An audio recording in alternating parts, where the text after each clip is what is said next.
How to receive Bitcoin on Binance. Hey everyone, welcome back to our channel. In today's video we're going to learn how we can receive Bitcoin on Binance, so make sure to watch the video till the end.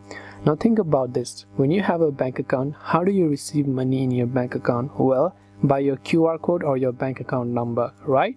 So similar is the case on Binance. If you want to receive Bitcoin on Binance, you need to have your Bitcoin wallet address from Binance.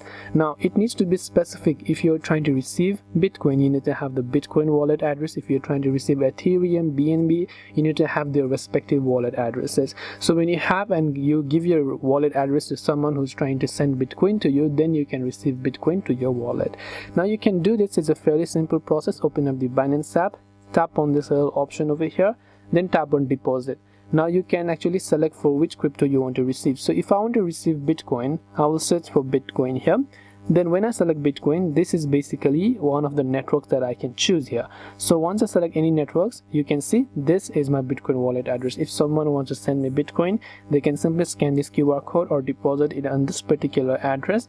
Then once done, I will be able to receive Bitcoin on this address. Now if it's Ethereum, mind you have to come back and then select Ethereum and respective other cryptocurrencies. So this is the way to receive crypto or Bitcoin on Binance. I hope that this video helped you. If you have got any questions, feel free to leave them down. Thank you for watching and see you in the next video.